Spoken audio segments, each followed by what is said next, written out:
I female 28 cannot believe that I was such an idiot. All names are false but the ages are accurate. TW, infidelity. I am female 28. My ex-fiance Brad is male 31. And my ex-best friend Andrea is female 27. Brad cheated on me for months with Andrea when he lost his job due to COVID. Check my post history to read about that. I left our apartment a day after I learned about him cheating on me. And I am back home with my parents and brother. They all know now. My dad took the news well. I will post an update about that in a day or two. But I really want to talk about how evil Andrea really was. She realized she wanted Brad when I began dating him and pursued him aggressively. Her aggression turned into an obsession when Brad turned her down. And soon I moved in with him, Andrea. And I shared an apartment. And after Brad proposed to me, I moved in with him. She has been living alone ever since. Since I discovered that he was cheating on me with her, more and more facts have come to light. This disgusts me the most. I cannot keep it bottled up inside me anymore. One of our mutual friends, Beth, brought this up after she realized that Brad and I had broken up. Andrea confided in her months ago that she was seeing a guy who was engaged and gave some gory details of their affair. Beth thought it was some other guy as she believed that there was no way Brad and Andrea would be having an affair. So she brushed it off. But she told me the whole story after she learned that Brad cheated on me. Andrea made Brad do her bareback raw once. And when he was done, she refused to let him take a shower or wash up. And she sent him straight home to me where I was busy working WFH due to COVID and asked him to demand oral from me. And I remember that day because I humored him, although I thought it was strange that he would ask me that as soon as he walked in. And she asked him to confirm that I had indeed given him oral. Andrea mentioned all of this to Beth and then told her I wanted to make her taste me on him and laughed. I feel so dirty, so disgusted, and I cannot believe I was such an idiot. Edit. Thank you everyone for reassuring me that I was not an idiot for failing to see this happen under my very nose. And a lot of y'all have suggested I go scorched earth on them, especially on her. A large part of me agrees. But here is the thing. I am non-confrontational to a fault. I'd rather pay someone instead of fighting them. And I have always lived my life with the belief that good things happen to good people. Even now when I am literally bursting in anger, part of me wants to hold back. I just hope I am able to kill that part of me. I just want to put this behind me. But yes, I do not want to leave them unpunished. I guess for the first time in my life, I have finally found my voice. Edit. Thank you everyone for reassuring me that I was not an idiot for failing to see this happen under my very nose. And a lot of y'all have suggested I go scorched earth on them, especially on her. A large part of me agrees. But here is the thing. I am non-confrontational to a fault. I rather pay someone instead of fighting them. And I have always lived my life with the belief that good things happen to good people. Even now when I am literally bursting in anger, part of me wants to hold back. I just hope I am able to kill that part of me. I just want to put this behind me. But yes, I do not want to leave them unpunished. I guess for the first time in my life, I have finally found my voice. Again, apologies for the super long post. I have a lot to unpack in here. Thanks to everyone who replied and reached out. You guys are the absolute best. I am going to start from the beginning. After I discovered that Brad and Andrea were having an affair, Brad slipped out of the apartment and left for her place. I just sat there crying and cursing them in my life, and eating a lot of takeouts. I did, however, have the good sense to call a friend, and she showed up with an army. Let's call her Madison. In all, 4 women came over. We sat and talked, and I told them everything. All of them were utterly shocked that these 2 cheated on me. I then realized that I was up for over 24 hours straight, and was really tired. I looked like an absolute mess. Madison asked me what I wanted to do, and I said I wanted to move up my flight so I could go home to my family sooner. They made me go to bed for a few hours while they packed my things for me. Some of my stuff was to go in storage. While I was sleeping, Brad tried to enter the apartment no less than 3 times, and each time, the girls drove him off. Finally, he begged them to at least give them his work laptop so he could hold on to his job, and they grudgingly agreed. I woke up to see all my stuff neatly packed and 3 of the girls left with some boxes to be put into storage. Madison stayed behind. Beth arrived about an hour later, and then told me what Andrea did. I threw up right then and there on the carpet and decided I did not want to stay there anymore. I sent Brad a message telling him it was over, and that I was leaving. I took my luggage and left for Madison's place where I spent the night. I flew home the next day and was still slightly conflicted as to how to tell my dad everything. Finally, I did so and cried. He listened to me quietly, and then spoke in a tone that I heard being used maybe 3 times in my whole life.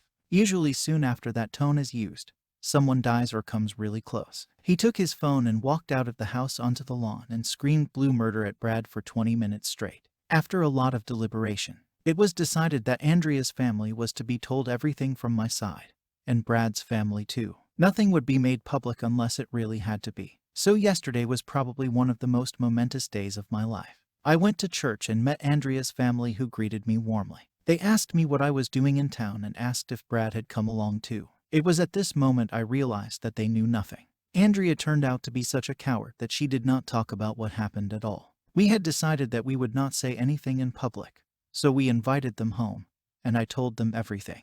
They were shocked beyond belief. Andrea's mother, who spent hours at my dad's bedside at the hospital to keep him company because my mother wasn't allowed in the ICU, was devastated and began crying. Her sister was shocked and cried too. She said that Andrea had not called for a week, which was unusual. They usually spoke at least 2-3 times a week, even if it was just for a few minutes each time. She then called Andrea right then, who said she was in Tahoe, and that she will call in a couple of days. When asked if she had hooked up with Brad, she hung up. Then her mother called her, whereupon she yelled, "Don't believe that effing," and hung up. Brad's dad passed away about 2 years ago, so he is not in the picture at all. I called Brad's mother, who did not know either, and she was equally shaken by the news. She kept apologizing on her son's behalf and kept begging me to forgive her and Brad. I said there is no need for me to forgive her, as she had done me no wrong, but there was no way I would forgive Brad. She broke down and apologized, and hung up soon after. His sister called back and said she was ashamed of him, and that she would never speak with him again. I spoke to her for a few minutes and hung up. My dad is doing well, thanks to everyone who asked. He has had a stent put in that will dissolve in some time. I got myself tested and I am negative for any STIs. In an ironic twist, Andrea's sister was close at hand when I was being tested. My dad and I spoke to a family friend who is a cop, and he said that it is hard to pursue assault charges in such cases as the evidence is circumstantial at best. But a really good lawyer might be able to get the charges to stick. I have yet to decide if I am going to go the extra mile though to get them to face assault charges for what they did. I do plan to tell their company HR everything. Their days at that firm are definitely numbered. My family and I have decided that I need therapy. Maybe lots of it. This weekend I am moving to my aunt's place, who lives in a town about 60 miles away from my parents' home.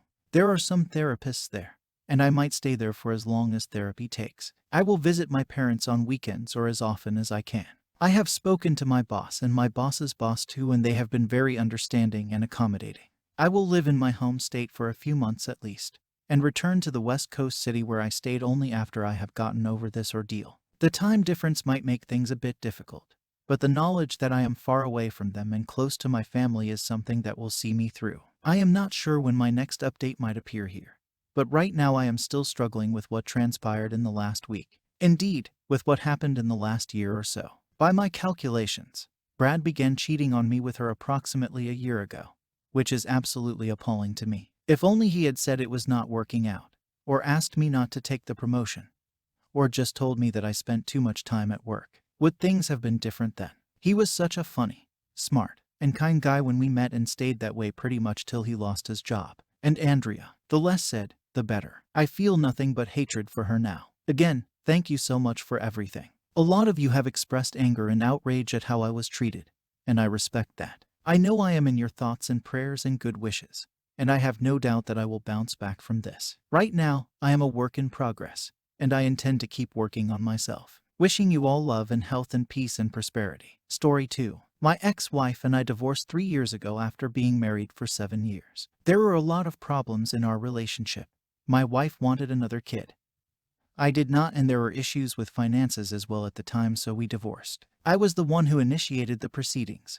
My ex-wife wanted to work on the marriage. Initially, after the divorce, we were both happier being single. However, I think over time my ex-wife started to grow bitter when dating for her didn't work out well. For me, I ended up getting lucky and have started dating my now girlfriend. After I told my ex-wife about my girlfriend, only did so because she interacts with our son as well, she got visibly angry. Since then, our relationship has really tanked. I have heard from friends that my ex-wife talks about me, saying bad things about me and my girlfriend, saying that I am only with her for her looks, that I never loved her, my ex-wife, ever. And some of that bitterness has rubbed off on our son as well. The thing which has really just made our relationship bad was that for a week I wanted to go to France with my girlfriend over the summer to propose. My ex-wife freaked out about this, saying that going to Paris has always been her dream and that I never took her there. But I am more than willing to go around showing off my trophy girlfriend. Just a bunch of crazy bitter things. She and I both know that when we got married we didn't have much money for things. Plus my job barely allowed for me to take off. Yet she is here portraying herself as this huge victim. And our son has really started getting upset over this too. He can tell that we are not happy with each other, and I am pretty sure my ex-wife has said nasty things about me as well.